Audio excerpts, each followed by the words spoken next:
Hello friends, welcome back to Santosh kitchen. આજે આપણે સિંગ પાક છે તે બનાવીશું।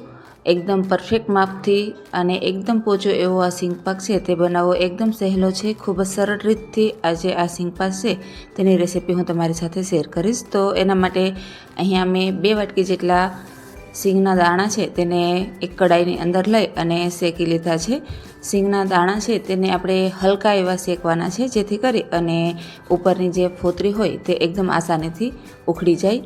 બસ આવી રીતે થોડા એવા હલકા એવા શેકી અને ગેસ બંધ કરી દઈશું અને તેને એકદમ ઠંડા છે તે કરી લેવાના છે। ઠંડા કરી અને પછી મેં આવી રીતે ફોતરી છે તે ઉતારી લીધી છે।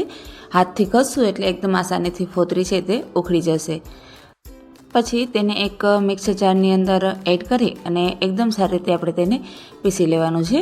આવી રીતે એકદમ સારો એવો ભૂક્કો છે તે બનાવી લેવાનો છે। એકદમ ઝીણો એવો ભૂક્કો છે તે આપણે બનાવીશું। પછી એક કડાઈની અંદર 1 વાટકી જેટલી ખાંડ છે તે મેં લીધેલી છે। 2 વાટકી સિંગના ભૂક્કાની સામે 1 વાટકી ખાંડ મેં લીધેલી છે અને ખાંડ ડૂબે એટલું પાણી છે તે એડ કરી દેવાનું છે। પાણી છે તે આપણે ખાંડની ઉપર આવી જાય એટલું એડ કરીશું અને આવી રીતે ચલાવતા જઈશું અને 2 થી 3 મિનિટ માટે તેને આવી રીતે ઉકળવા દઈશું। વધારે નહીં ઉકળવા દઈએ, 2 થી 3 મિનિટ માટે અથવા તો એક તાર આવે ત્યાં સુધી ચાસણી છે તે લેવાની છે।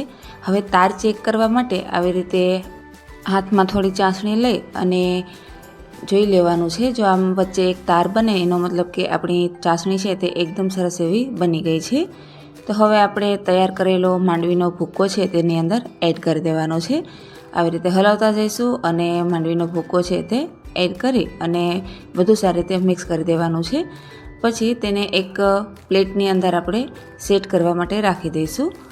અહીંયા મેં પ્લેટની નીચે ઘી છે તે પહેલેથી લગાવી દીધું હતું। થોડું ઠંડુ થાય પછી ઢેફલી છે તે પાડી લેવાની છે। ગરમ હશે તો ઢેફલી નહીં પડે એટલે થોડું એવું ઠંડુ કરી અને પછી આપણે ઢેફલી છે તે પાડી લેવાની છે। તો આપણો સરસ મજાનો સિંગ પાક છે તે બની અને તૈયાર થઈ ગયો છે, જે એકદમ પોલો અને પરફેક્ટ માપથી બની અને તૈયાર છે। તમે જોઈ શકો છો કે એકદમ સરસ એવો છે। તો આજની આ રેસીપી છે તે તમે પણ એક વખત જરૂરથી ટ્રાય કરજો અને વિડીયો છે તે તમને કેવો લાગ્યો તમે મને કોમેન્ટ કરી અને જરૂરથી જણાવજો। Thank you for watching.